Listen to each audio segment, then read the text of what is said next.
2026-এর জিলহজ মাসের হজের খুতবায় কি দিক নির্দেশনা মুসলিমদের জন্য নিয়ে আসলো, চলেন সেটা আমরা শুনবো আজকে বাংলায়। আর ভিডিওটা শেয়ার করা আপনার আমার ইমানি দায়িত্ব। আর আল্লাহর নামে কিছু একটা ধ্বনি দিয়ে দেবেন। ভিডিওটা মন দিয়ে শুনবেন, নিজে আমল করবেন, আর এক মুসলিম ভাই যাতে আমল করতে পারে সেই জন্য ভিডিওটা শেয়ার করার অনুরোধ থাকলো। চলেন শুনে আসি। আসসালামু আলাইকুম ওয়া রাহমাতুল্লাহি ওয়া বারাকাতুহু।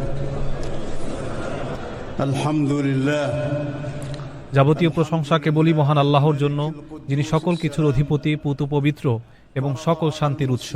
তিনি মুসলমানদের উপর তার পবিত্র ঘরের হজ পালনকে ফরজ করেছেন এবং এটিকে ইসলাম ধর্মের অন্যতম মূল স্তম্ভ হিসেবে নির্ধারণ করেছেন। আমি সাক্ষ্য দিচ্ছি যে এক আল্লাহ ছাড়া ইবাদতের যোগ্য আর কোনো উপাস্য নেই। তিনি সর্বময় ক্ষমতার অধিকারী এবং সব বিষয়ে সর্বজ্ঞানী।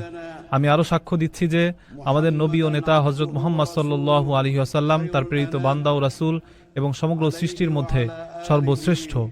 নবীজি, তার পরিবার পরিজন, সাহাবায়ে কেরাম এবং তার আদর্শের সকল অনুসারীর উপর আল্লাহর সর্বোত্তম রহমত ও পরিপূর্ণ শান্তি বর্ষিত হোক।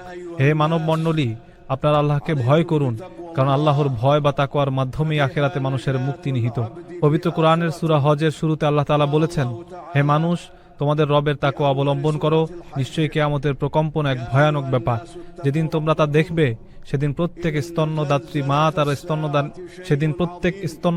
মা তার স্তন্যদানকারী শিশুকে ভুলে যাবে এবং প্রত্যেক গর্ভবতী তার গর্ভপাত করে ফেলবে।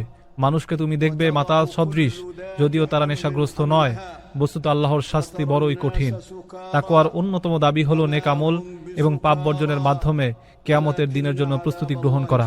আল্লাহ তাআলা বলেন, এসব এ কারণেই যে আল্লাহই সত্য এবং তিনি মৃতকে জীবিত করেন এবং তিনি সব কিছুর উপর ক্ষমতাবান। আর কিয়ামত অবশ্যই আসবে, এতে কোনো সন্দেহ নেই। আর কবরে যারা আছে, আল্লাহ তাদের পুনরুত্থিত করবেন।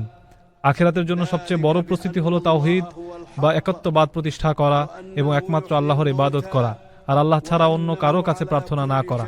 যে ব্যক্তি আল্লাহ ছাড়া এমন কারো কাছে প্রার্থনা করে যে তার কোনো ক্ষতি বা উপকার করতে পারে না, সেটি সুস্পষ্ট পথভ্রষ্টতা। আল্লাহর সঙ্গে কেউ শিরক করলে তার অবস্থা এমন হয় যে সে যেন আকাশ থেকেই ছিটকে পড়েছে, অতঃপর পাখি তাকে ছোঁ মেরে নিয়ে গেছে, অথবা বাতাস তাকে অনেক দূরের কোনো জনশূন্য স্থানে নিক্ষেপ করেছে।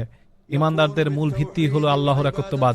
আল্লাহ বলেন, তোমাদের ইলাহ তো এক ইলাহ, সুতরাং তার কাছেই আত্মসমর্পণ করো এবং সুসংবাদ দাও বিনীতদের, যাদের অন্তর আল্লাহর স্মরণে কেঁপে ওঠে, যারা বিপদে ধৈর্য ধারণ করে, নামাজ কায়েম করে এবং আল্লাহর দেয়া রিজিক থেকে ব্যয় করে, এরাই সেই বিনীত দল। ইসলামের মূল স্তম্ভগুলো হলো আল্লাহর একত্ববাদের সাক্ষ্য দেয়া, হযরত মুহাম্মদ সাল্লাল্লাহু আলাইহি ওয়াসাল্লামকে আল্লাহর রাসূল হিসেবে মেনে নেয়া, নামাজ কায়েম করা, যাকাত আদায় করা, রমজানের রোজা রাখা এবং